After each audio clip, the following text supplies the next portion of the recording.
주님의 제자로 살아가기라는 제목으로 함께 말씀을 생각하고자 합니다. 이 땅을 살아가는 사람치고 기적을 싫어하는 사람이 있을까라는 생각이 듭니다. 누구나가 나에게도 한 번쯤은 기적이 일어났으면 좋겠다, 그렇게 생각을 할 것입니다. 어떤 문제 앞에서 이 문제가 해결되는 그런 기적이, 또는 나의 상황이 바뀌어지고, 하여튼 우리의 어떤 힘과 능력을 초월해서 초자연적인 어떤 기적이 일어나기를 한 번쯤은 다 기대하고 소망하지 않을까, 그런 생각을 해봅니다. 그러면서 우리도 살아가면서 성도인 우리도 그런 생각을 가끔씩 하지 않을까 생각이 되는데요. 내 인생에 이런 기적 같은 일이 한 번만 일어난다면 내가 더 잘 믿을 텐데, 내 인생에 이 문제만 하나님이 기적적으로 해결해 주시면 내가 더 열심히 주님을 따를 수 있을 텐데, 아마 그런 생각을 한 번쯤은 해보시지 않았을까, 그런 생각을 해봅니다. 오늘 본문 앞에 우리가 잘 아는 아주 유명한 사건이 소개됩니다. 그 사건은 바로 오병이어의 사건입니다. 이 보리떡 5개와 물고기 2마리로 우리 주님께서 5,000명을 먹이신 그 사건이죠. 이제 그 사건을 직접 경험한 수많은 사람들이 이제 열광합니다. 굉장히 흥분해서 뭐라고 말합니까? 오늘 말씀해 보니까 14절에 그 사람들이 예수께서 행하신 이 표적을 보고 말하되 이는 참으로 세상에 오실 그 선지자다, 그렇게 지금 말하고 있습니다. 그러고는 그들이 이어서 어떤 행동을 합니까? 예수님을 억지로 붙들어서 자기들의 왕으로 삼으려고 했다, 그렇게 지금 말합니다. 그런데 이상한 일이 뭐냐면요, 이렇게 사람들이 열광하고 주님을 왕으로 추대하려고 할 때 우리 주님은 어떤 반응을 보이십니까?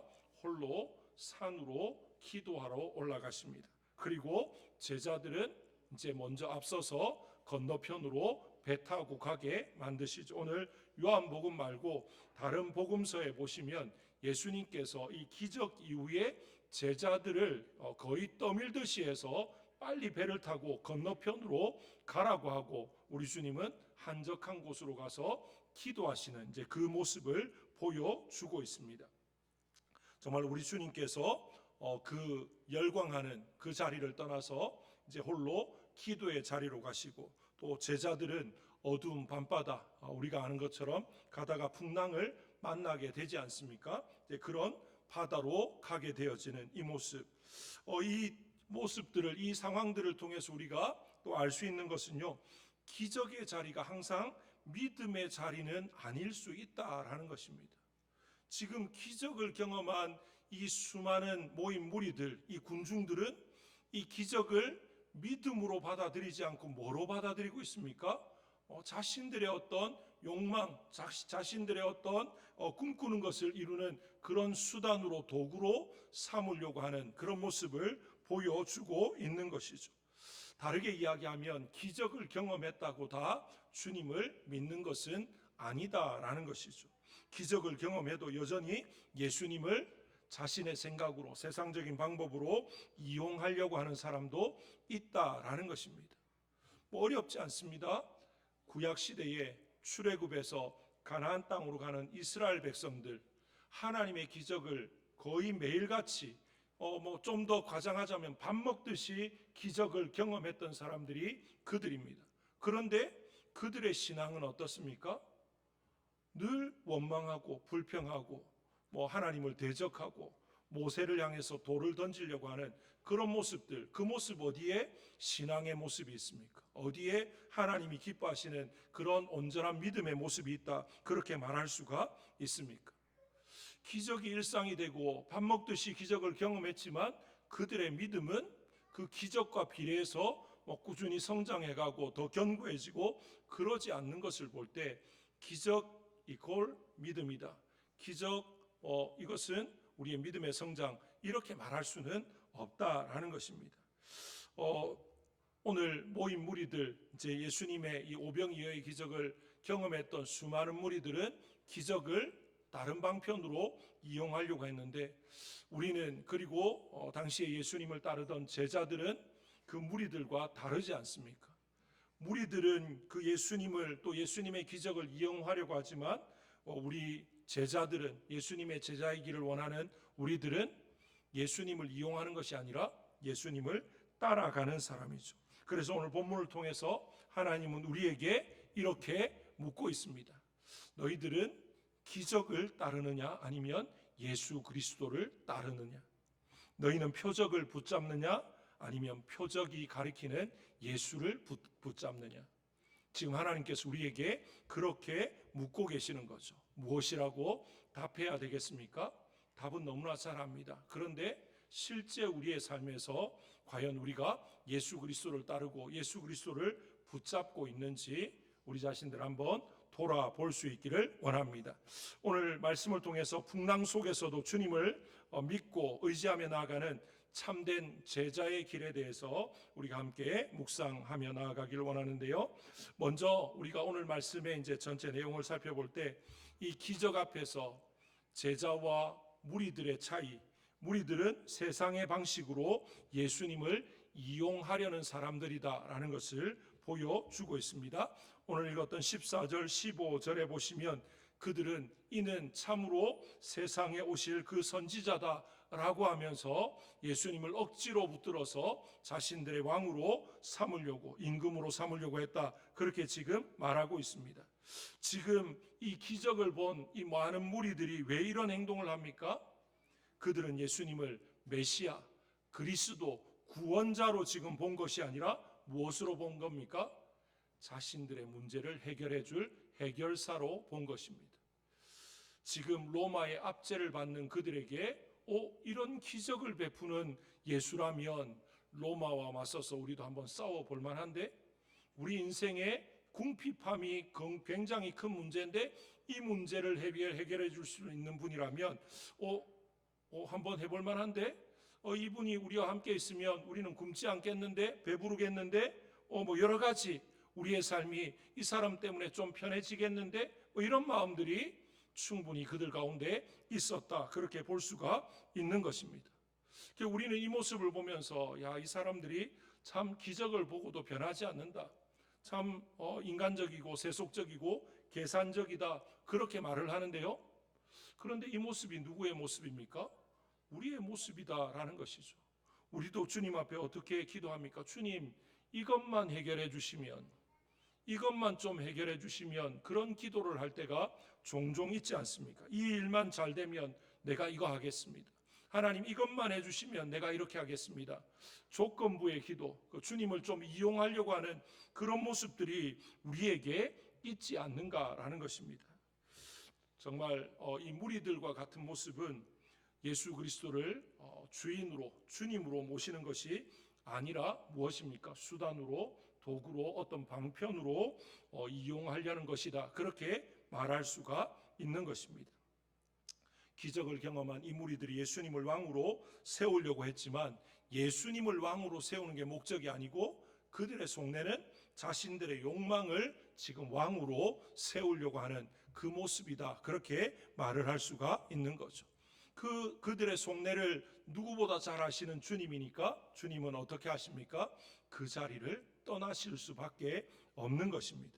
왜 그렇습니까? 우리 주님이 이 땅에 오신 이유는 사람의 욕망을 위해서 오신 게 아니고 하나님의 뜻을 이루기 위해서 오셨기 때문에 그 인기에 그냥 휩쓸려서 그들의 욕망을 채우고 그들의 욕망을 이루는 그것에 우리 주님은 좌우되어지지 않았다라는 것입니다. 여기서 우리가 기억해야 될 것은 제자와 군중은 확실히 다르다라는 것입니다. 군중은 예수님을 이용하려는 사람이지만 제자는 예수님께 이용당하는 사람이다. 기꺼이 이용당하기를 그렇게 자원하는 사람이 제자다라는 것입니다. 군중은 자기 뜻을 이루기 위해서 예수님을 찾지만 제자는 하나님의 뜻을 이루기 위해서 예수님을 따르는 사람이다. 그 사실을 우리의 마음에 새길 수 있기를 원합니다. 다시 한 번 더 우리 스스로에게 질문했으면 좋겠습니다. 나는 예수님을 어떤 분으로 모시고 살아갑니까? 나를 편하게 해주는 분입니까? 아니면 나를 변화시키는 분이십니까? 아니면 나를 도와주는 분입니까? 나를 다스리는 왕이십니까? 주님이 나의 왕이 되시고 또 주님이 나의 모든 것들을 바꾸시면요, 주님의 도우심을 우리가 경험할 수 있습니다. 이 순서가 뒤바뀌면 안 됩니다. 주님을 왕으로 모심으로 내 인생이 주님 중심으로 이루어져서 정말 주님 주시는 평안을, 위로를, 안식을 누리는 것, 그게 결과로 나타나야지, 주님을 주인으로 모시는 게 아니라 그냥 내 인생이 편하기 위해서 주님을 도구로, 수단으로, 어떤 방편으로 이용하면 안 된다라는 것입니다.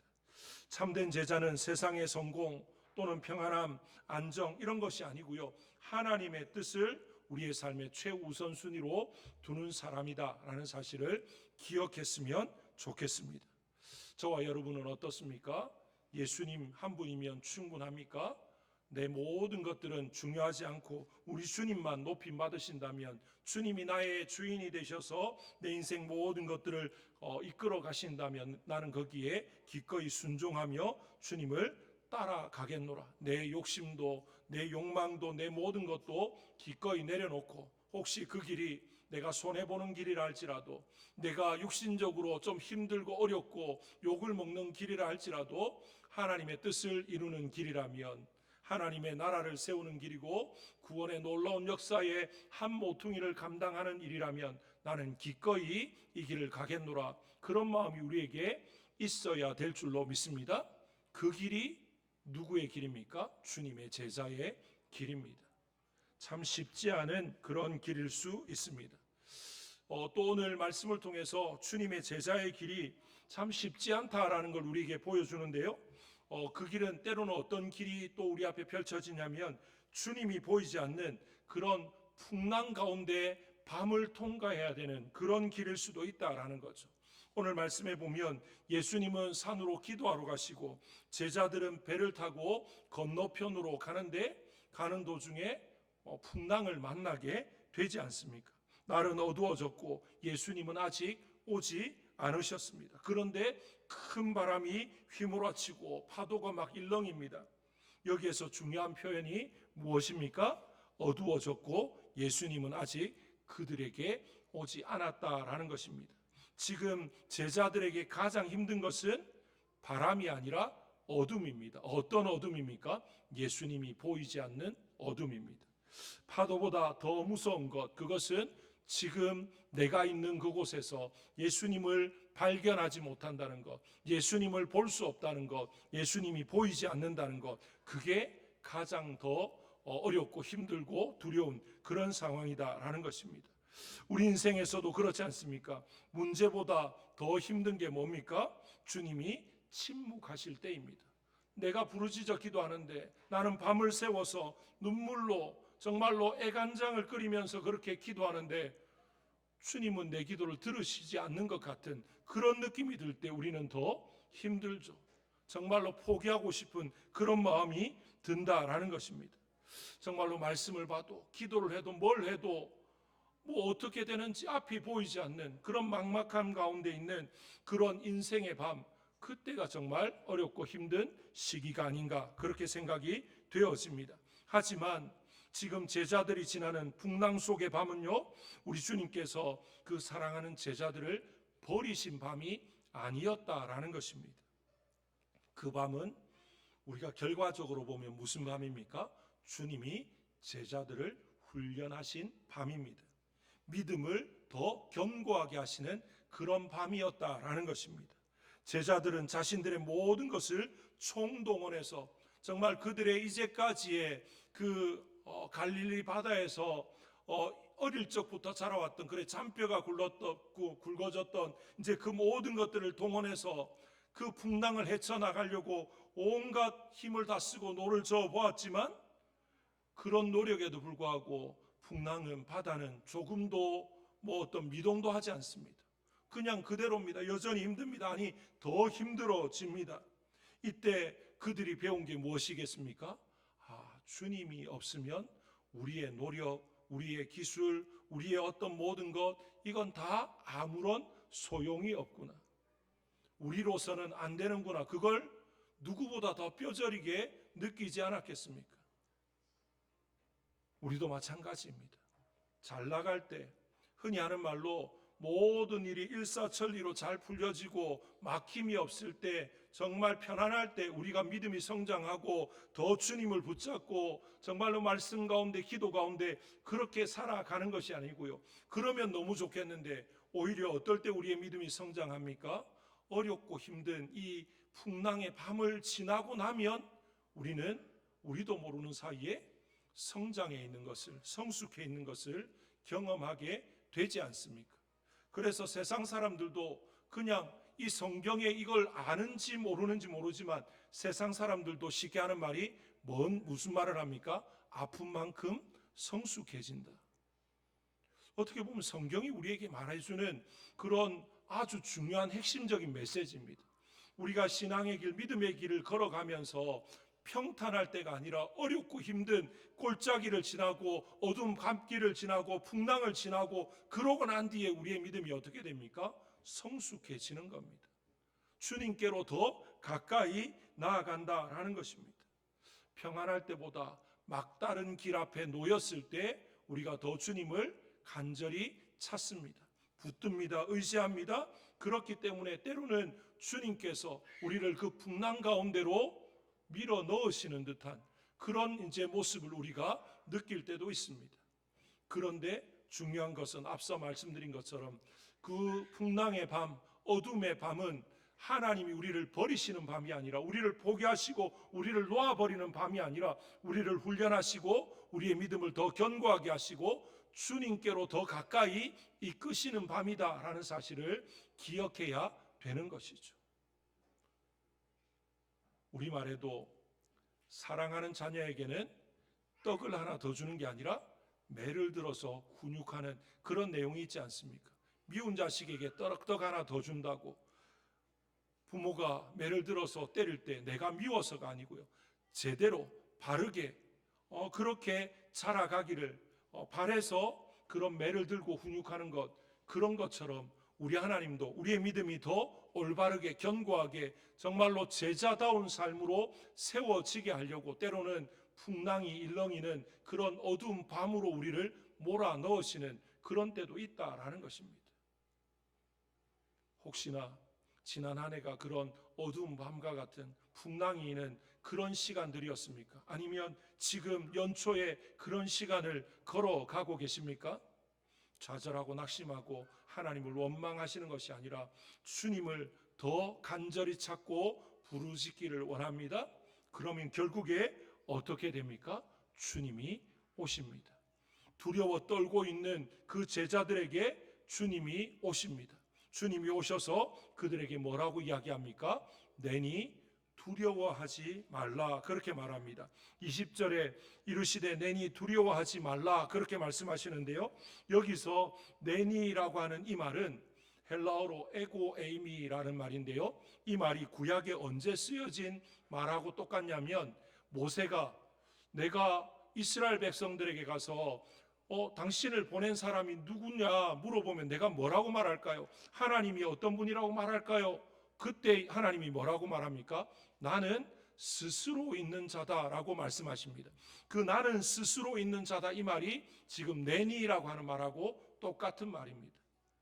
다시 이야기하면 이 말은 지금 우리 주님께서 하신 이 말을 좀 더 풀어서 이야기하면 이런 말입니다. 두려워하지 마라. 너희와 함께 하는 나는 앞서 말했던 그 무리들이 말했던 그 선지자 정도 그런 사람이 아니고 자연과 온 우주 만물을 창조하고 다스리는 유일한 왕 나 여호와 하나님이다. 그렇게 지금 말씀하시는 겁니다. 우리 주님이 그런 분입니다. 우리가 풍랑 가운데 헤매고 있을 때 우리가 생각할 때는 곧 죽을 것 같은데 그 순간에 주님은 우리를 계속 지켜보고 계셨습니다. 주님이 지켜보고 계신다는 건 어떤 의미입니까? 우리는 절대 죽지 않는다라는 것입니다. 주님은 한치의 오차도 없습니다. 실수함이 없는 분입니다. 능력이 무한하신 분입니다. 그렇기 때문에 그 주님의 눈에 우리가 보여지고 있다는 것, 주님이 우리를 보고 계신다는 것은 우리는 죽지 않는다라는 것입니다. 결코 망하지 않는다라는 것입니다. 정말로 우리가 인생을 살아가면서 주님이 우리의 눈에 보여지기를 늘 구하기를 원합니다. 주님은 우리를 늘 보고 계시는데 우리가 주님을 못 보니까 어떻게 됩니까? 방황합니다. 믿음 없는 말을 하고 믿음 없는 행동을 하고 엉뚱한 삶을 살아가는 이유가 바로 내 눈에 주님이 보이지 않으니까 그렇게 된다라는 것입니다. 오늘 말씀에 보면요, 두려움을 이기는 이 방법이 환경이 변해서 두려움을 이기는 게 아니고 주님이 찾아오니까 그 다음에 환경도 변하고 내 두려움도 바뀌어지는 겁니다. 주님이 오셔야 됩니다. 내가 주님을 발견해야 되고 주님을 영접하고 주님과 함께 해야만 모든 게 다 제자리를 찾게 되고 내 마음도 생각도 모든 것도 변화되어진다라는 것을 오늘 말씀이 우리에게 보여줍니다. 제자들이 예수님을 배에 모셔드리자 배는 곧 어디에 다다릅니까? 그들이 가려고 하는 곳에 다다랐다, 그렇게 말합니다. 바람이 멈췄다는 말보다 먼저 나오는 말이 무슨 말입니까? 주님을 모셔드렸다라는 것입니다. 주님을 모셔드릴 때 우리 인생의 풍랑도 잠잠해지는 줄로 믿습니다. 주님을 모셔드릴 때 우리가 가고자 하는 그곳으로 주님이 우리를 인도해 가시게 되는 줄로 믿습니다. 인생이 바뀌는 순간은 우리의 환경이 바뀌는 때가 아니고요, 주님이 우리의 삶의 중심에 자리하시는 그때인 것을 다시 한 번 더 믿음으로 고백할 수 있기를 원합니다. 요한복음에서 영생에 대해서 말할 때 영생은 단순히 오래 사는 것, 죽지 않고 오래 사는 것, 그게 영생이 아니고 하나님과 예수 그리스도를 아는 것이다, 그렇게 말합니다. 여기서 아는 것은 바로 인격적인 관계를 말합니다. 성경 공부에서 지식으로 아는 그 알미 아닙니다. 예수 그리스도를, 하나님을 내가 인격적으로 그렇게 경험하고 누리고 그래서 아는 그 알을 말하는 거죠. 주님을 제대로 알려면 어떻게 해야 됩니까? 주님과 먹고 마셔야죠. 동고동락해야 되는 것입니다. 우리 성도님들도 그렇지 않습니까?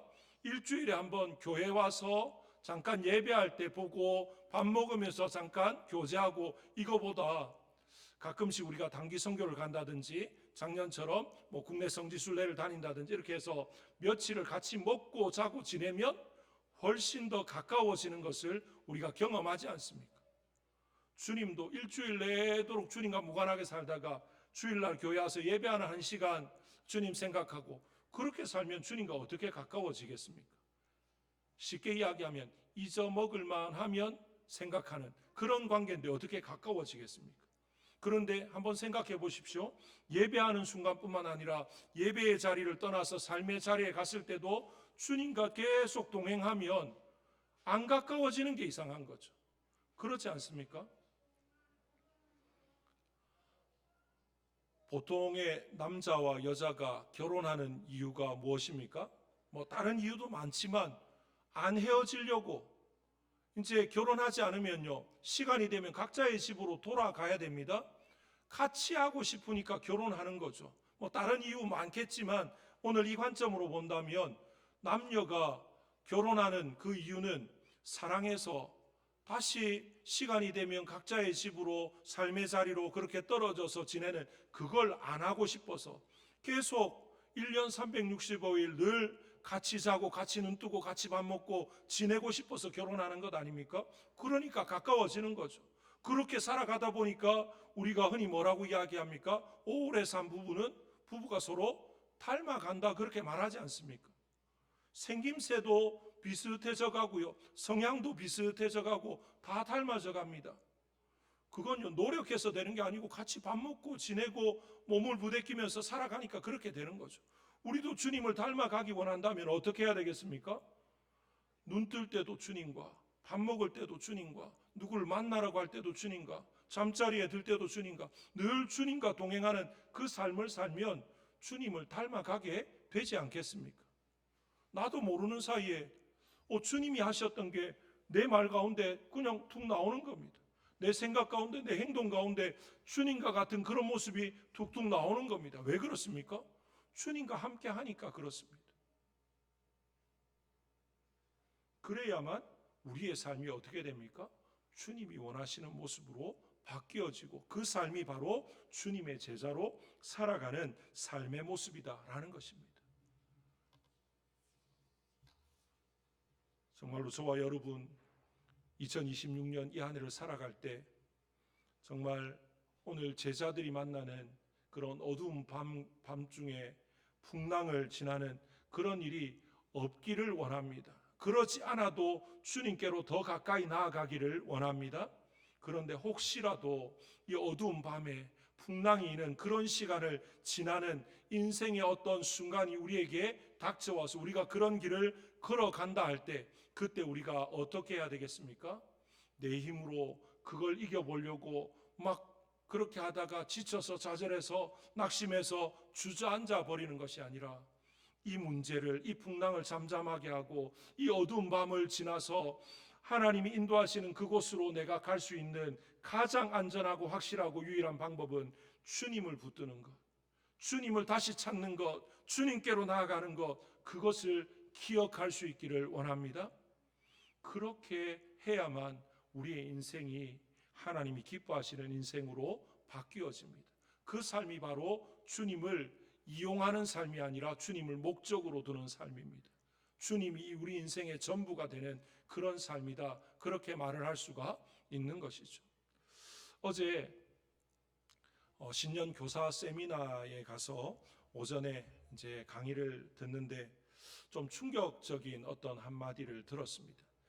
어떤 말이냐면요, 데이터상의 어떤 이야기는 이미 알고 있었고 우리나라 이렇게 장년 성도의 퍼센테이지는 한 15%에서 20% 정도 된다라고 이야기합니다.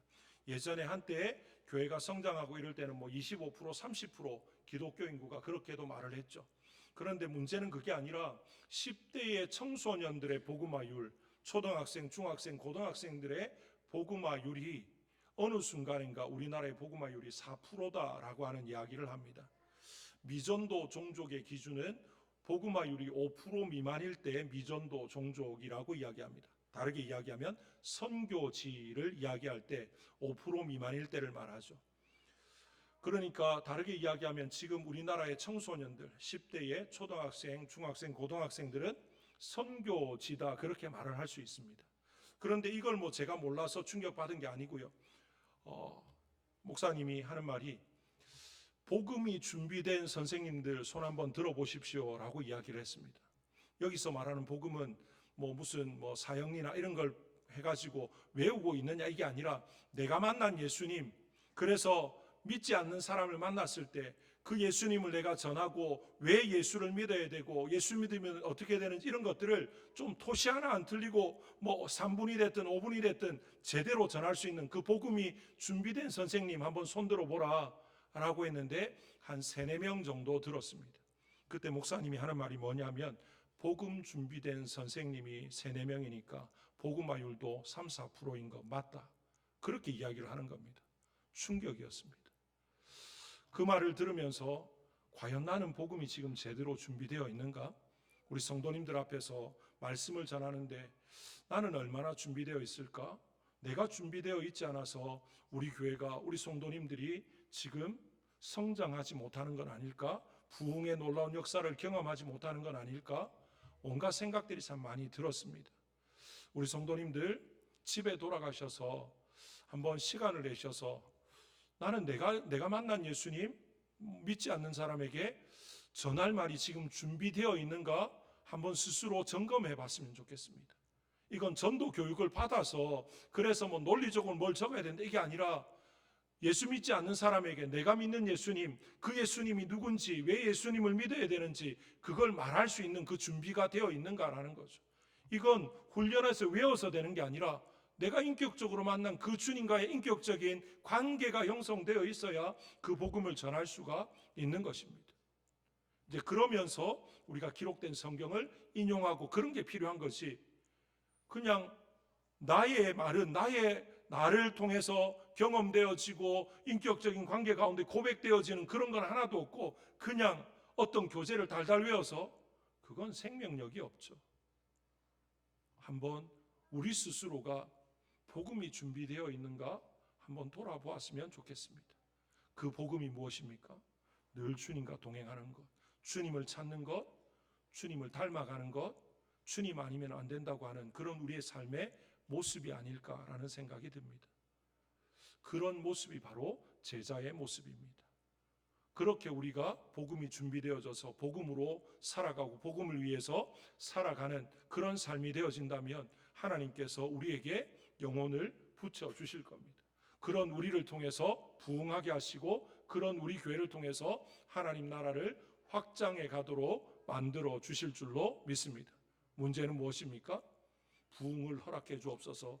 기도하는 것 물론 중요합니다. 그보다 더 앞서서 그 부흥의 씨앗이 되는 그 복음이 우리 속에 지금 제대로 자리하고 있는가? 우리 한 사람 한 사람이 그 복음의 씨앗으로 지금 잘 뿌려져 있는가? 우리의 삶의 자리에 뿌려져 있는가? 그 복음이 맞는가? 우리 자신을 점검하는 게 먼저다라는 생각을 해보았습니다. 먼저 저부터 또 우리 성도님들 모두가 정말 우리 한 사람 한 사람이 복음을 제대로 알고 복음으로 무장하고 복음으로 잘 준비되어져서 정말 우리가 가는 그곳에 예수 그리스도가 드러나고 복음의 능력이 나타나고 그래서 우리가 어딜 가든지 야 정말로 너는 내 제자다워 하나님이 우리 주님이 우리를 그렇게 인정하실 만한 그런 삶으로 세워질 수 있기를 주님의 이름으로 축복합니다. 우리 시간에 합심해서 한번 기도